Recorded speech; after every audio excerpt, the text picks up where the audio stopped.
Véritable carrefour commercial où se croisent marchandises, banquiers et investisseurs, le Panama regorge de trésors cachés. Euclides nous invite à découvrir les richesses de son territoire. Beaucoup de personnes, effectivement, peuvent associer le Panama avec les Panama Papers ou un pays d'évasion fiscale, mais je dirais que le Panama, c'est un pays où il fait chaud toute l'année, on va dire environ 30 degrés toute l'année. C'est un pays qui est très proche de la mer, en fait, des deux mers. Donc, c'est un climat tropical, voilà, humide, un peu comme si on était un peu aux Caraïbes, quoi, aux Antilles. Je m'appelle Euclides et puis mon nom de famille, c'est Caicedo Sucre. Je viens du Panama. J'habite actuellement à Nantes. Et du coup, je vais vous parler du Panama, bien évidemment.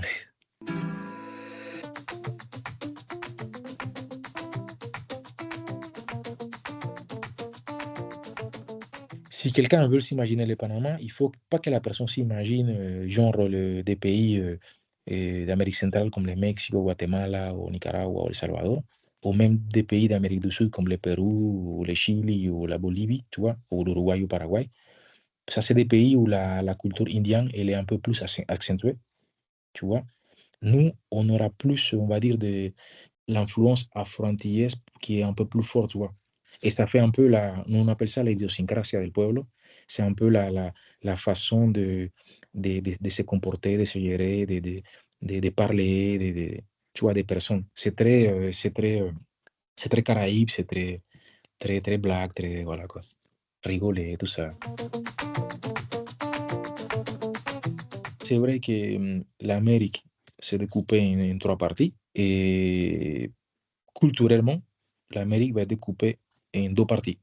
Donc, tu as l'Amérique du Nord, Canada, États-Unis, et le reste, donc l'Amérique centrale, Caraïbes et Amérique du Sud, on peut appeler ça l'Amérique latine. Donc, c'est les pays, en fait, qui vont parler des langues latines, dont l'espagnol et le Brésil, qui parlent le portugais. Mais entre nous, on va dire Brésil et le reste du pays d'Amérique latine, et c'est la même chose, hein. La même culture, la même façon de vivre, la même façon de rire.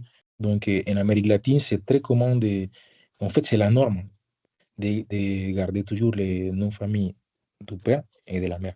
Toujours. C'est pas comme en France où on garde que les noms de famille du père.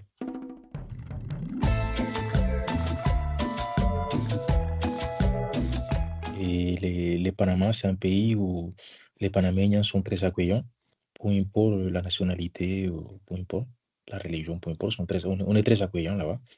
Et puis, c'est un pays où je pense que un peu les anciennes coutumes, la société, elle a évolué bien sûr, mais il y a quelque chose qui n'a pas changé, et c'est cet esprit de partage qui est un peu à l'ancienne, un peu dans les années où je suis né, hein, 80, 90, les années 2000, j'étais encore au Panama, donc et ça n'a pas changé. J'essaie de revenir tous les 3 ans, donc à chaque fois, je m'actualise un peu sur comment les pays avancent et les personnes et tout ça.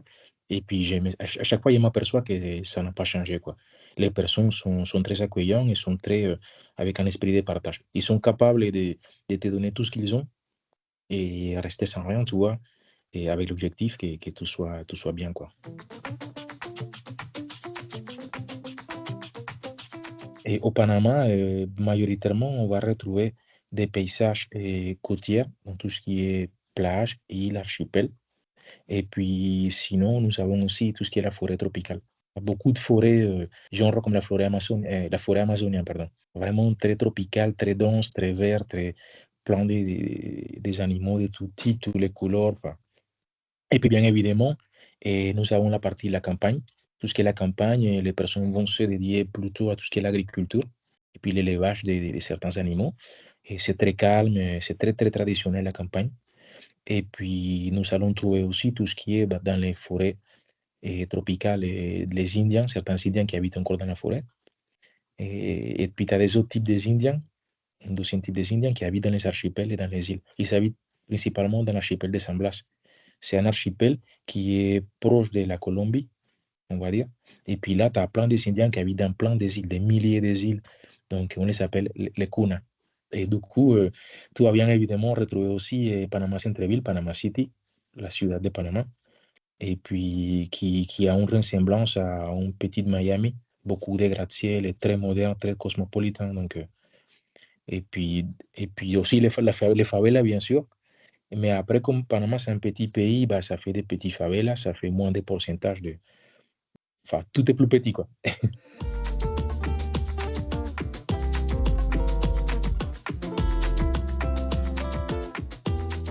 Alors, Panama, c'est décomposé en 9 provinces, en grosso modo.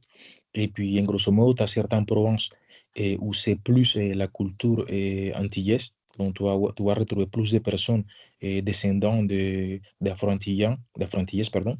Afro-Antillais, ouais. Et avec toutes ces coutumes et traditions que tu retrouves aussi dans toutes les zones du Caraïbe où il y a la culture antillaise. Du coup, voilà, ça c'est pour la partie qui est côtière, on va dire.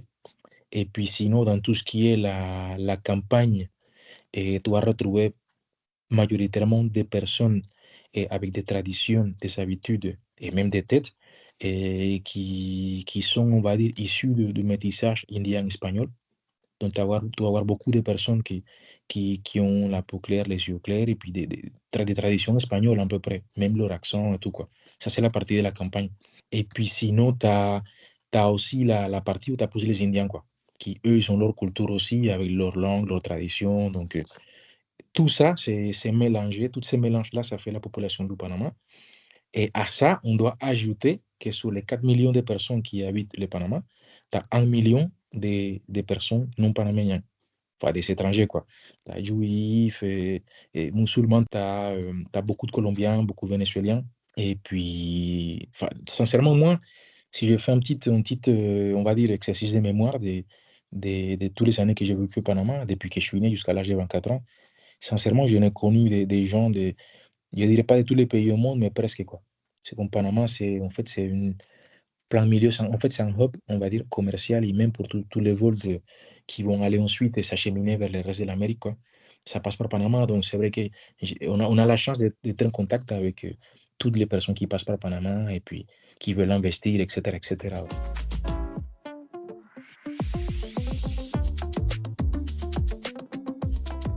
Qu'est-ce que c'est grandir au Panama? À l'époque où je suis né, tu vois, avant les années 2000, c'est une enfance un peu, enfin, comme à l'époque d'avant, en fait. On jouait dans la rue avec nos amis. Et les jeux enfin, les enfants aujourd'hui ne connaissent pas, hein, peu importe, enfin, et basket, vélo, et on allait à la rivière, au lac ou à la plage, et nager, c'est comme ça qu'on apprend à nager. Et enfin, on jouait dehors, quoi, toute la journée. Je sais pas, on pouvait juste courir derrière un chien s'il faut. Bon, dans l'époque actuelle, ça se perd pas totalement. Je dirais que, tu vois, sur les 100% des enfants, on va dire, et je pense que quand même, il y a un 60% des enfants qui vont jouer encore à l'extérieur, mais il va y avoir quand même un 40%, même peut-être la moitié, tu vois, qui seront plus attachés aux jeux de vidéo. C'est un peu comme ici, quoi. Mais il y a encore hein, des personnes qui jouent à l'extérieur et tout ça, quoi. Mais sincèrement, beaucoup moins, hein. Une journée type on va dire, d'un citoyen du Panama, en moyenne, on va dire, peu importe le niveau, on va dire, socioculturel ou économique, je dirais que c'est levé de bonheur, parce qu'il y a quand même beaucoup de bouchons quand même, pour les personnes qui habitent à la capitale, bien sûr. Et puis, aller travailler. Voilà, au Panama, la journée, c'est de 8 heures par jour.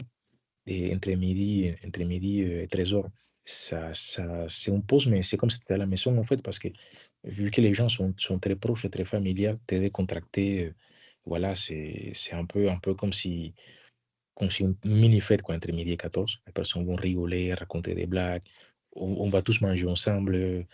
Et puis en fin de journée, et pour les personnes qui habitent à la capitale, bien évidemment, ils vont un peu devoir supporter des bouchons. Et ceux qui habitent en campagne, bah, ils ne sont pas les bouchons, ils sont tout de suite chez eux. Et, et puis rejoindre sa famille le soir, quoi. C'est pour, pour manger ensemble. Ça ne se perd pas. Par rapport à la France, Et si on compare, hein, moi, ça fait 19 ans que je suis en France, donc je peux comparer. La différence est culturelle, tu vois. La différence, elle réside dans la façon que les gens ils sont d'être, tu vois. Ici, comme c'est un pays plus ancien, c'est que les gens vont devenir un peu plus individualistes. Donc chacun pour soi, ça veut dire que les personnes sont un peu plus froides, on va dire. Et la communication, elle devient froide, pour être précis, hein. Oui, pour froide, oui, mais c'est plus efficace aussi, hein. Les gens vont pas trop, et tu vois, juste raconter des trucs pour raconter. C'est vraiment, si je suis au boulot, je parle du boulot, je pas ce qui m'intéresse, j'ai pas envie de perdre mon temps. Alors que dans des pays comme le Panama, les personnes, ils vont travailler, oui, ils sont efficaces aussi, mais ils vont ajouter gratuitement une note d'humour, tu vois, un peu la bonne humour, un peu les petits sourires, les petites blagues. Et même si c'est professionnel et ça travaille derrière, bah, c'est pas les mêmes humours, on va dire. Mais en défense de la France, j'ajouterais que c'est normal de trouver, en fait, de retrouver que les personnes, ils sont moins, un peu gris, un peu moins de couleur, parce qu'il faut savoir une chose aussi. Au Panama, d'où je viens, il fait 30 degrés toute l'année. Nous, on n'a pas d'hiver, on n'a pas quatre saisons. On a l'été et la saison des pluies. L'été, il fait 30 degrés et tu as le soleil et les vents et tout ça. Et pendant la saison des pluies, c'est la même chose, sauf qu'il y a des moments où il pleut. Quand il pleut fort. Après, s'il y a un phénomène climatologique qui passe, un ouragan ou peu importe, oui, tu auras beaucoup de pluie très fort, tout ça, mais ça, c'est pas tout le temps non plus. Donc, du coup, quand la pluie s'arrête, il y a le soleil qui revient. Et il fait toujours 30 degrés, pluie ou pas pluie, il fait 30 degrés. Donc, le fait d'avoir plus d'exposition au soleil et vivre dans ce climat, et, tu vois, où il fait pas froid, ça change totalement la façon dans laquelle tu te lèves le matin, la façon dans laquelle tu abordes les gens. C'est comme ça, c'est un différent météo, il fait froid. Même moi-même, hein, quand il fait froid, il fait gris dehors, je ne suis pas avec l'humour panaméen ces jours-là.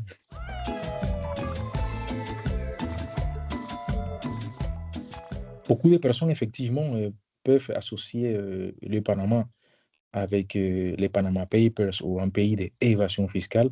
Moi, je n'utiliserai pas le mot évasion puisque les impôts, là-bas, on ne peut pas les évader, que ce soit enfin, les gens du pays ou étrangers, peu importe.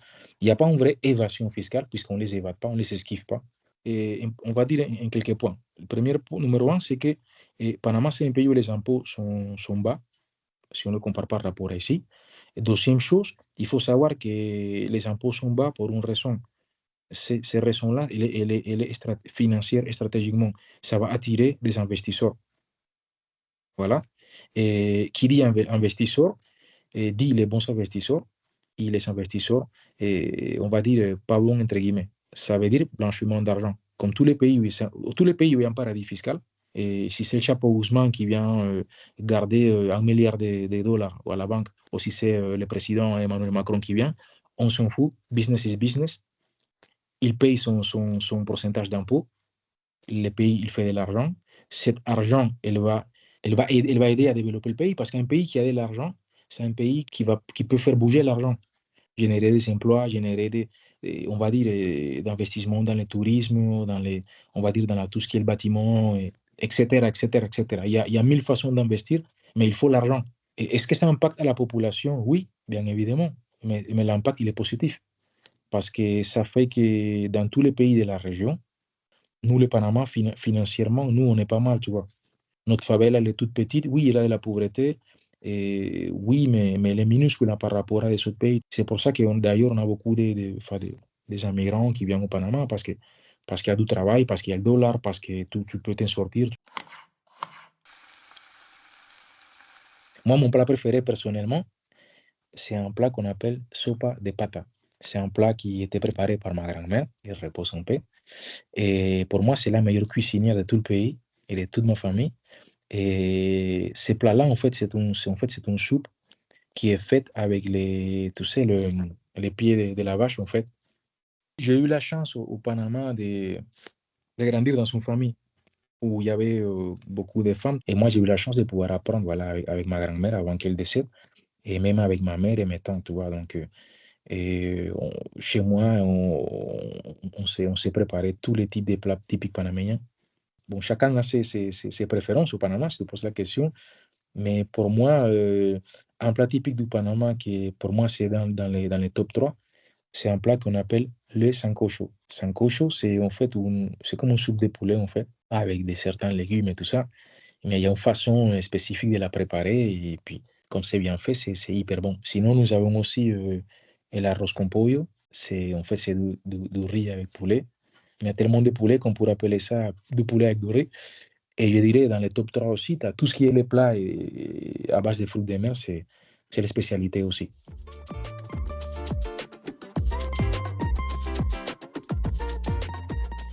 Au Panama, on va dire, la place, on va dire, de la famille dans la vie et de chaque personne, et c'est une place qui est prioritaire, très important, puisque c'est vrai que nous sommes très attachés à tous les membres de notre famille, peu importe leur âge, hein. Les grands-mères, les oncles, les tantes, les cousins, et même les voisins, si ça fait longtemps qu'on habite là, et les voisins, et puis même nos amis, et dès qu'on côtoie certaines personnes extérieures de la famille, avec une régularité, on va dire, et ils deviennent pratiquement comme de notre famille, tu vois. Donc je parle de ça parce que si nos amis qu'on côtoie régulièrement deviennent notre famille, et pour de vrai, hein, c'est pas dans le sens où juste les mots, hein, vraiment, alors la famille, c'est plus, beaucoup plus que ça. Donc, on est très attaché, voilà, aux liens familiaux. Donc, et un exemple, on va dire tout bête, c'est qu'au Panama, en fait, c'est très compliqué que les enfants aillent habiter, tu sais, indépendamment, quoi. C'est même s'ils travaillent, et la maman ou le papa ou la grand-mère, elle aura du mal à le laisser partir, hein. Tu vois, c'est pas grave si elle est mariée, s'il a des enfants, c'est pas grave. Il y a la place ici, on fera une autre maison à côté ou une autre chambre à côté. C'est très commun. Pas forcément dans la même maison, oui, ça existe, mais si des fois les personnes, ils se disent, bon, tiens, j'ai les moyens de me faire une autre baraque, mais je la fais à côté de la baraque de ma mère, tu vois. Et on sent naturellement, ce besoin de rendre l'appareil, de prendre soin d'eux à notre tour. Sans eux, on serait, en fait, sans leur protection, leur amour, et leurs choses qu'ils nous ont appris, sans tout ce qu'ils nous ont apporté dans la vie, on n'aurait pu jamais arriver là où on se trouve aujourd'hui, tu vois. Peu importe les degrés de succès. Et c'est pour ça qu'il y a beaucoup de, voilà, des familles qui habitent ensemble, ou juste à côté, hein, la maison d'à côté, l'appartement d'à côté, la rue d'en face. Comme c'est un pays très traditionnel, voilà. Et au Panama, une fête qui est très important, voilà, pour nous, très célébrée, fêtée. Les gens vivent cette fête tous les ans avec la même passion. Ça va être on appelle ça la Semana Santa. La Semana Santa, c'est à peu près comme ici, un peu la carême, tout ça, là. Parce qu'au Panama, enfin, la majorité des personnes sont des religions catholiques. Nous sommes très pratiquants, pas extrémistes, pas à l'extrême non plus. On ne va pas à l'église, enfin, tous les dimanches, quoi qu'il y a des gens qui oui. Mais les gens sont pratiquants, tu vois. Les églises, il y a du monde dans les églises. Et les gens, ils sont leur petite image de Jésus, la Vierge à la maison. Je ne me tromperai pas si je t'affirme que 90% vont prier avant d'aller dormir chaque jour. Un petit mot, merci mon Dieu, voilà, pour cette journée. Merci parce que, voilà, ça s'est bien passé. Merci parce qu'on respire, tu vois. Et même les matins, merci pour cette nouvelle journée. Tu te lèves, tu es vivant, bah, c'est un privilège, tu vois. Ça c'est très présent dans les personnes du Panama, dans notre culture. Et puis d'ailleurs, hein, s'il y a quelque chose que je garde jusqu'à aujourd'hui, habitude qui vient du Panama, que je n'ai pas arrêté, on va dire, et ça serait les matins quand je me lève, tu vois, et les soirs avant de me coucher, voilà, je remercie pour tout, bon ou mauvaise chose. Parce que les bonnes choses, bah, c'est très bien, tu vois, c'est agréable. Mais les mauvaises choses, c'est pas des mauvaises choses, tu vois. C'est des expériences qui forcément nous apprennent quelque chose.